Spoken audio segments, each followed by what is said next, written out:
Raider Nation, what's up? Big things are happening, and if you haven't heard yet, here's your official heads up.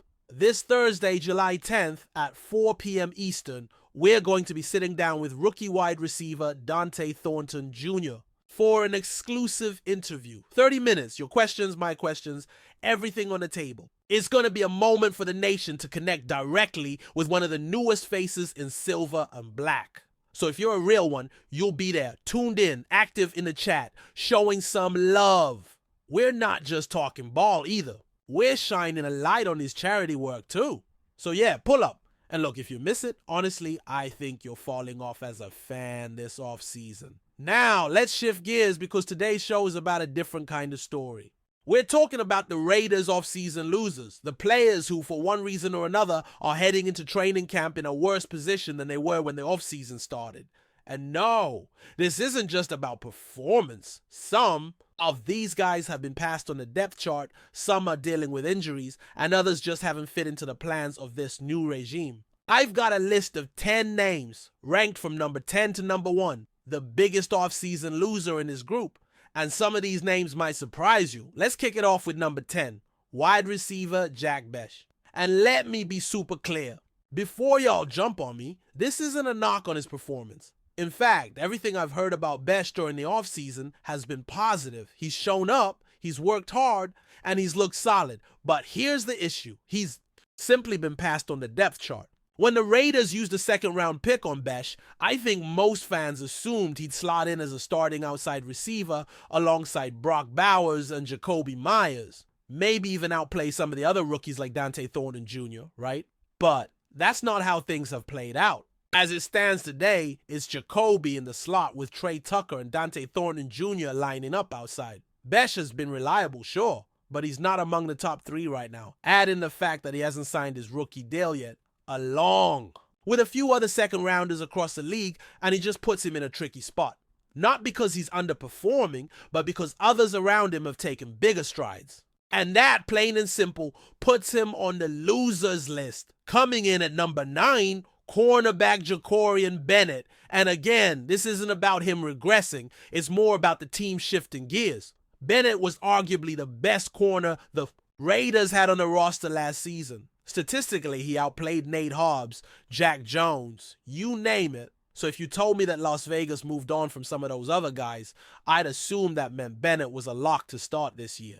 But as things stand, Eric Stokes and Demarion D.P. Porter have been working with the first team defense. Bennett, on the other hand, has been shuffled back, and that's tough to see from a guy with his skill set.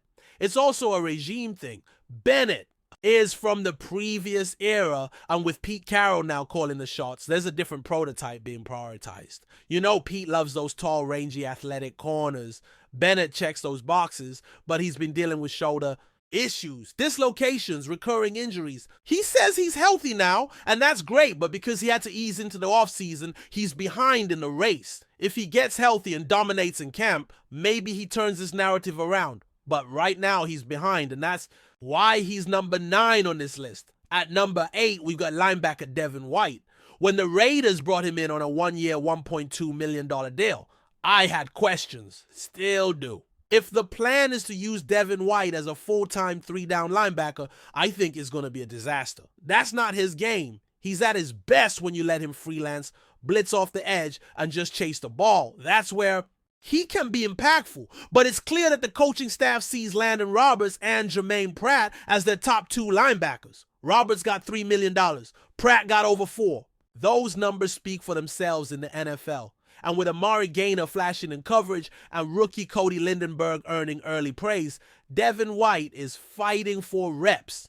He might get on the field in pass rush situations, but as a base linebacker, I just don't see it right now. So yeah, he's a loser this offseason, not because he doesn't have talent, but because the role he needs to thrive might not exist in this scheme. Number 7 on the list is Jordan Meredith. Now, if you followed the Raiders' offensive line storylines this offseason, you probably heard his name come up a few times. Early on, there was buzz that he could push for a starting guard spot, either on the left or right side. He's versatile, dependable, and has been in the system for a bit.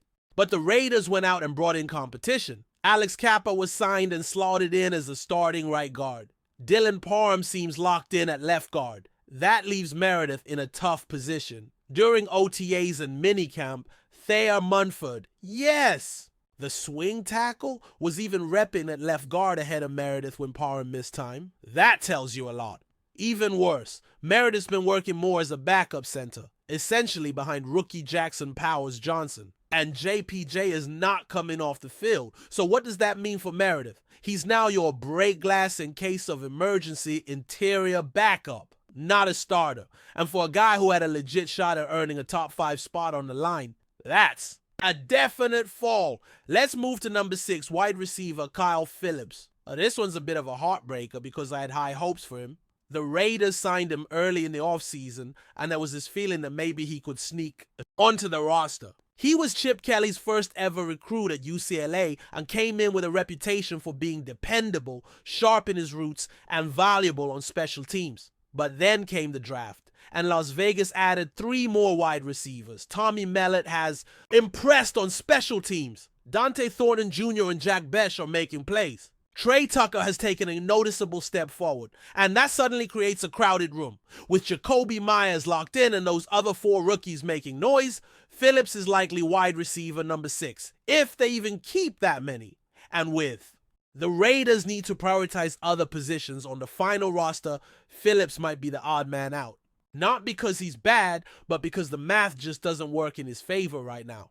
Alright, we're halfway through the list, and if you're still with me, you already know it's been a wild offseason full of unexpected turns. From rookies climbing fast to veterans sliding down a depth chart, there's no shortage of movement. And every step of the way, we've got our eyes on who's rising and who's falling. Now let's keep rolling, because the top 5 on this list, it gets real messy from here.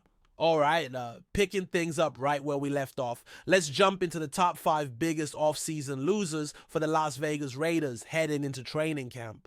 And it gets a little more painful from here because some of these names were expected to be key contributors, maybe even starters, and now their roster spots are very much in question. Coming in at number 5 is running back Dylan Laub. This one hurts because he's a talented player, drafted late last year by the previous regime, and there was hope that he might develop into a reliable depth option. But here's the reality. Things have shifted dramatically. The Raiders went out and used a 6th overall pick on Ashton Jainty, a running back with explosive traits, and then they signed Raheem Mostert to a budget-friendly deal.